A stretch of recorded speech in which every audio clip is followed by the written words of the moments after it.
สบายดีสบายดีเด้เด้อสบายดีสบายดีเว้ยเว้ยไอ้บุญรอดเว้ยสบายดีเว้ยไอ้บุญรอดบ่เฮ็ดสติ๊กเฮ็ดเลยสบายดีเลยสบายดีพ่อแม่พี่น้อง FC หมู่ทุกคนที่เข้ามาชมคลิปวิดีโอของสาวนกเนาะคลิปนี้ก็เป็นคลิปที่พวกเราจะได้มากะเกียมใจเบิ่งเครื่องปรุกของฝั่งเฮาทุกคนมีอยู่3กระต้านึงเนาะมีอยู่3กระต้าเฮาจะได้กะเกียมไปปรุกนำกันเนาะติ๊กเนาะอันแมวมีกับแมวแฮดนี่เฮาส่วนไปปรุกนำกันบ่ฮึส่วนเขาไปปรุกนำกันเนาะ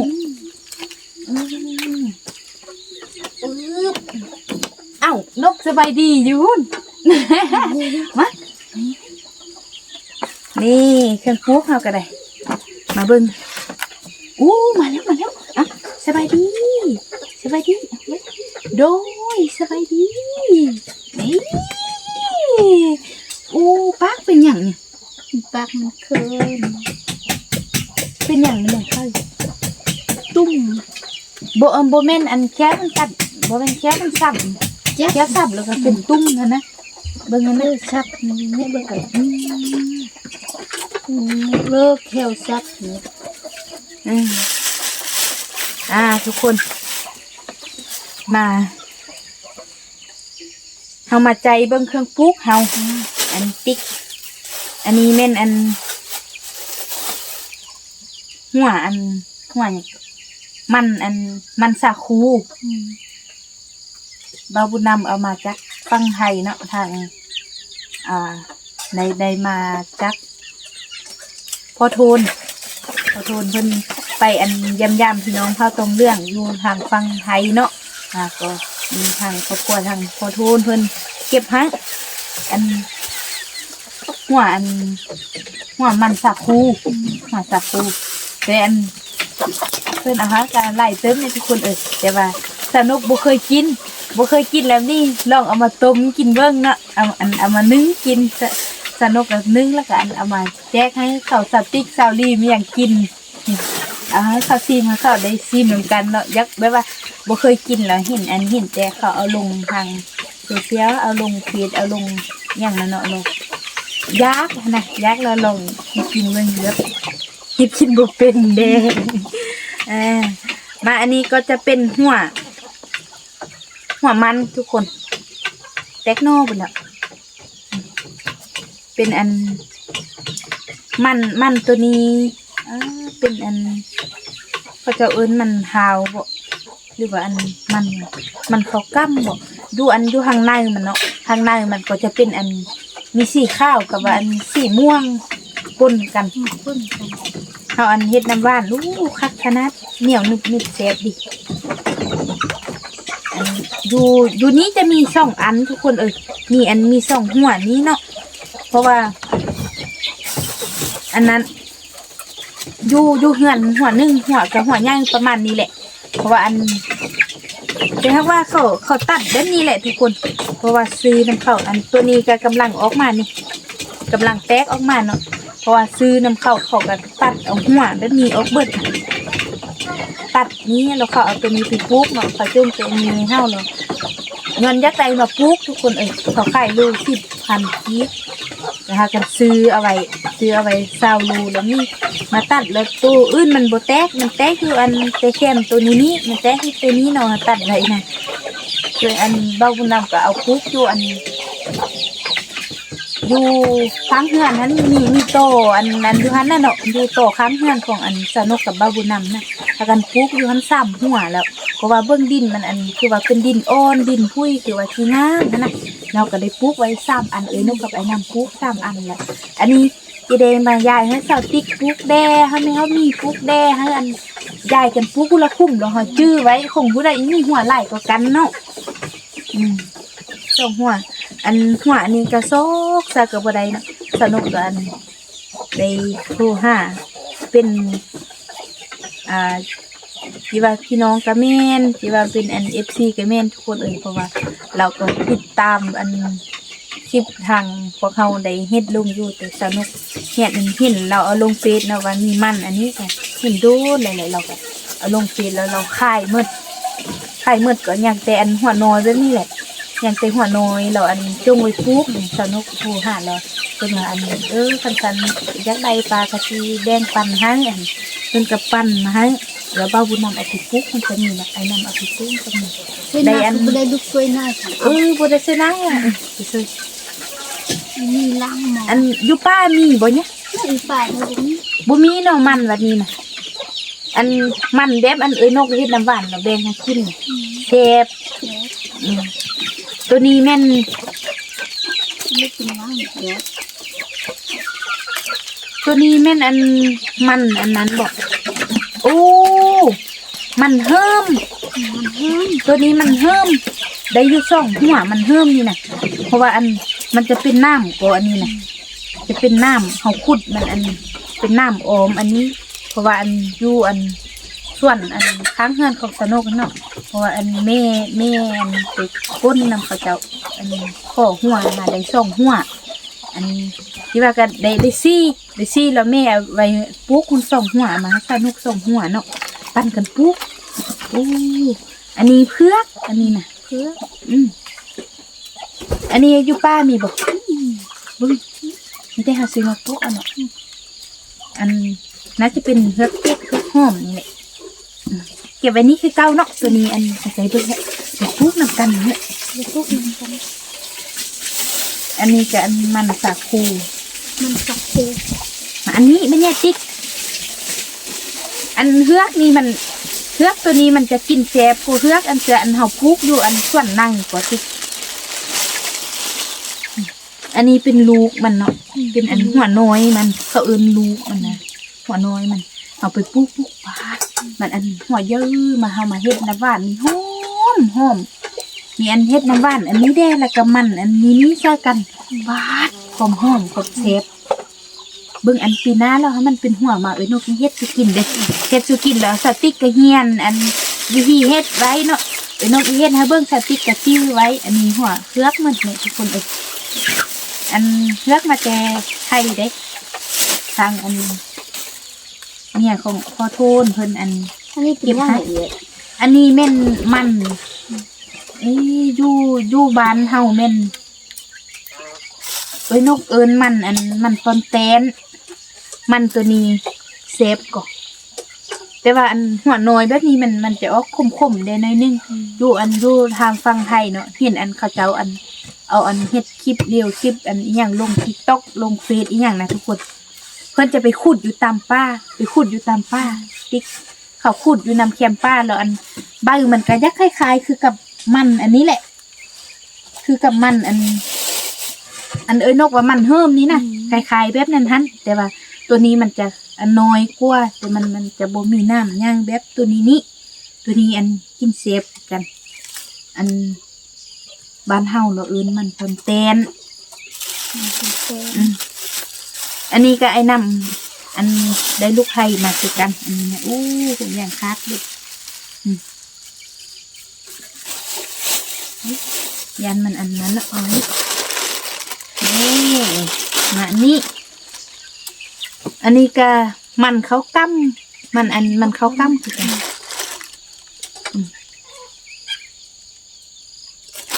ได้3หัวเลยอันนั้นน่ะมันเฮิมน่ะมันแห้ง มีหัวน้อยเฮี้ยอยู่ดิอันเพือกอันนี้ก็เอามาไปฟังไทยคือกันเพราะว่านี่อันนานี่อย่างเนาะไปเฮ็ดเวียกอยู่ฟังไทยแล้วไปอันขุดเพือกขุดอันเนี้ยแล้วอันใดเก็บลูกเก็บอันนี้มาแล้วเพิ่นขออันนำเฮาแก้ขอเอามาปลูกเพิ่นก็ได้มาน้อยเดียวเนาะได้มาน้อยเดียวก็มาสนุกก็ไปหินแล้วไปขออันนำเข้าต่อมาขอแบ่งอันนั้นเพิ่นก็ให้นี่ก็สิได้เอาไปปลูกนี่อันแก่นมักต้นหอมมักฟักอันนี้แหละมักฟักของแท้น่ะแล้วอันนี้แม่นอันนี้ก็มักฟักคือกันแต่เป็นมักฟักทองเป็นมักนะภาษาต้องเลือกว่าแสดงว่ามักฟักคนไทยเลยเอิ้นฟักทอง เป็นแท่น แล้วอันมังอันนี้เด้มักต้นอันนี้เด้ว่าแสดง น้องบ่ฮู้ นี่ได้ไว้หลายเติบอันกิน ถ้ากันเอามักอื้อมาอันคั่วยำได้สนุกก็เก็บไว้นี่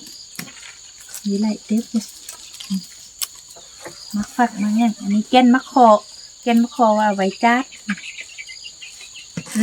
อันนี้ก็เป็นแก้นอันมักแตงจะมีส่องเสือเนาะมักแตงอันทางแม่จันดาลีเพิ่นอันเกียมไว้ให้ ใส่หน้ากับ ด้วยอันนี้ก็มีมักงาดำกดเลยมักงาดำแล้วก็มีอันแกนมักมีแกนมักมีอันอันนี้เป็นแกนอย่างนี้มึงอันนี้แม่นของแม่อันแม่ยอมคำบุบผ้าเนาะเพราะว่าต้นอันผ้าสติ๊กไปอันเฮ็ดแค้วข้าวอันนะมาแล้วมาแว่เพื่อนก็ได้เอาอันเครื่องให้เนาะเป็นเครื่องนุ่งนี่แหละเป็นเอาให้มาเป็นชิ้นเป็นอย่างสติ๊กอะโดยชิ้นขึ้นอันแม่เพื่อนว่าอันบอกสนุกว่าตัวเฮงเนียนให้อันลูกนกอันเอาไปตัดนุ่งเลยเนี่ยเฮอดีสติ๊กเห็นแล้วสติ๊กอันยักษ์ใดสติ๊กมักเลยว่าเอาให้สติ๊กเลยเนาะเพราะว่าสติ๊กมักนี่เป็นแก้นอย่างนี้แก้นมักเนี่ยคล้ายๆคือแก้นมักแม่นอันแก้นมักอันนั้นบอกมักอันมักปุ่นเล่นมักอันนั้นนะมีแก้นมักหุ้งมีแก้นอันมักบวบมักโอ้ยขอบคุณทางพ่อทางแม่ที่เดี๋ยวเอาอันแก้นคนละปุ๊กให้เฮาเนาะจะได้เอาไปปุ๊กไว้ตามส่วน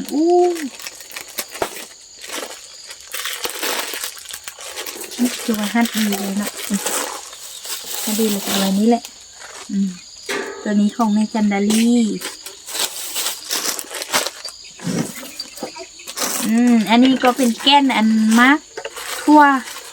ได้มาจากฝั่งไทยคือกันเนาะแก้นมักทั่ว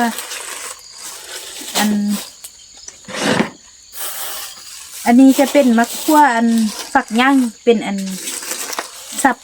ของบานของสนุกกับมักทั่วซีนนั่นแหละแต่อันนี้เป็นมักทั่วแดงทุกคนอันมักทั่วแบบนี้นี่มันจะมีมักทั่วแดงมีมักทั่วหลังแตกเนาะแต่ว่าตัวนี้มันจะเป็นมักทั่วแดงที่เฮาได้ปลูกเฮ็ดสินค้าแต่ก่อนเนาะครอบครัวของสนุกก็เฮ็ดตัวนี้แหละเป็นสินค้าเนาะเฮาปลูกสาลีปลูกข้าวโพดนั่นนะทุกคนปลูกข้าวโพดนั้นหลังจากเฮาหักออกเนาะเฮาแต่ละปีกะซ้ำนี้เฮาก็ปลูกเลยเด้สาลีเนี่ยซ้ำนี้มันเริ่มแตกหน่อขึ้นมาแล้วนะสาลีเฮานะข้าวโพดเฮานะปลูกแล้วหดยำหักมาเนาะเดือนยังวะเดือน9เดือน10แม่นบ่เดือน9เดือน10แม่นเนี่ยเฮาก็จะหักมาปลูกข้าวโพดเฮาหักข้าวโพดออกเราก็จะมาปลูกมีมักทั่วดินมักทั่วแดงเนาะเอาปลูกตัวนี้เอาเวลามาร์กมันเริ่มแก่มาได้เฮาเก็บมานึ่งก็ได้หรือบัดมันห้าวมาเฮาก็ไปตัดเป็นควรไว้แล้วก็ตักแดดไว้มันแห้งเฮาก็ไปฝาดเอาคุบเอาเนาะนี่ก็เป็นงาดำแล้วก็งาขาวปลูกเขาก็จะบ่ได้ปลูกหมดหรอกคนเขาก็จะได้ไว้กินได้ปลูกได้เนาะคันปลูกหมดนี่ป้าดินเฮาบ่พอเพราะว่าเฮามีเครื่องปลูกหลายอย่างเด้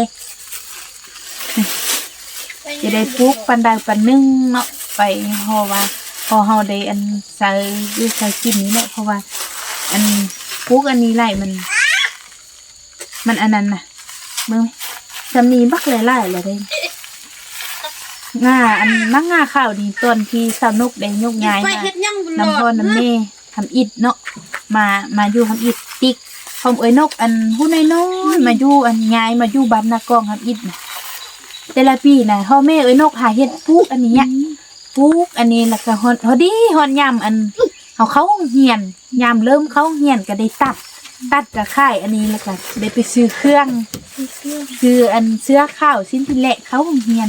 อย่างว่าลูกเอาขึ้นมานั่งเลยลูกอยากให้นั่งนะมันดึงไงอันงาดำเคยกินบ่นี่งาดำอันนี้งาข้าว มาดับมาค่ะ อืม น้าวแม่ไปปิ้งเค้กกับ โอ้นั่งนี่แล้วก็มีอันสติ๊กได้ไปบ่ฮึ่งอันไปหาเอยเปียนะสติ๊กเคยไปบ่ไปหาเอยเปียอันดูบ้านวังเงานะคือไปเนี่ย ไปที่นี่ แม่นี่ลูก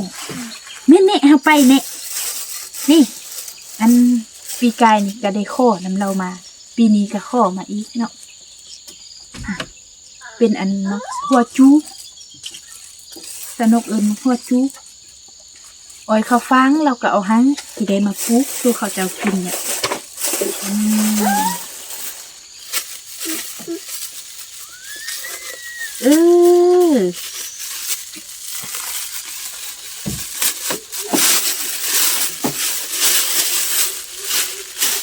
นี่เครื่องตัวนี้นะซอกหาอยู่ตัวนี้ก็เป็นอันเครื่องเจ๊กเครื่องหอมคือกันตัวนี้ก็ได้เห็นแล้วเครื่องอันนี้หอมนี้ปูก็จะได้อันเบิ้งกำกับจื้อดอนมันดีแล้วก็มาอันนี้ทุกคนแกนมักทั่วได้มาเต้ไทยนะ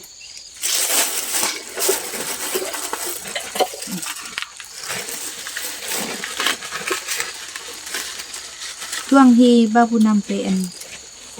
นี่แกนมักเพชรที่ใดอันเริ่มเอาไปปลูกเลยแหละควรเข้ามาเต็มเลยสติ๊กเป้าปิดมาเนาะอันนี้เป็นอย่างว่า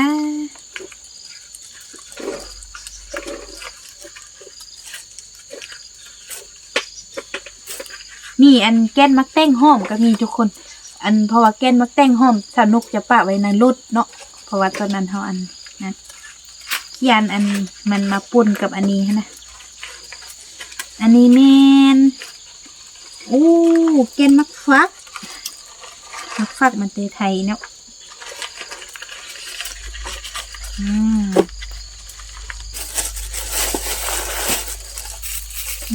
อันนี้ก็แก้นมักฟักคือกันทุกคน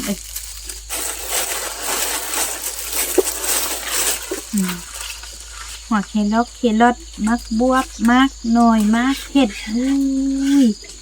สีแดงหาข้าวเจ้าพุกดีก่อนทีนี้นะเครื่องพุกของฝั่งเขาก็ไล่เติบเนาะอันนี้เก็บตัวนี้ไว้เขาก็จะได้เกี่ยมพากันไปพุกกันไปพุกนำกันต่างเขาอันให้ผู้เขาแก้เขาไปออกกำลังกายเด้เนาะถ้าเขาเจ้าเฮ็ดกิจกรรมเฮ็ดนั้นเฮ็ดนี้ไปเขาก็บ่ถึงขั้นว่าเขาเจ้าเฮ็ดหนักเฮ็ดหน้าหรอกเนาะก็เขาแต่ค่อยไปนำเขาแต่ได้ย่างออกกำลังกายเขาเจ้าเข่งแหงมาบ่อันแบบเขาอยู่นั่งมีแต่นั่งแต่นอนอยู่ซื่อๆก็มันเป็นเมื่อยเป็นร้อยเป็นบ่แข็งแหงไปเนาะเฮาหาเขาเจ้าไปเฮ็ดกิจกรรมเฮ็ดท่านเฮ็ดนี้ได้ก็เขาก็เฮ็ดเอาแต่เขาจับอันเนาะๆแน่ๆไปนำเฮาอันเล็กๆน้อยๆไปเขาเมื่อยแล้วก็เขาพักเลยแล้วก็เอาไปเฮ็ดนำเฮาโตเขาแต่เขาอันกล้ามเนื้อเขาได้อันเฮ็ดเวียกแดนั่นเนาะมันคือว่านี่มันอยู่ละลาไหลมันก็เป็นเมื่อยเป็นร้อยเป็นบ่สบายเด้เดี๋ยวสนุกก็จะได้จบคลิปกันเพียงเท่านี้ก่อนทุกคนบัดยามปลูกมาเขาก็จะได้เอาผู้เฮาแก้ไปปลูกใส่กันเนาะปลูกนำกันจังซั่นเลยเนาะเดี๋ยวคลิปนี้สนุกขออนุญาตจบคลิปกันเพียงเท่านี้แล้วพบกันใหม่ในคลิปต่อไปเนาะเฉพาะคลิปนี้สนุกขอกล่าวคำว่าสบายดีบ๊ายบาย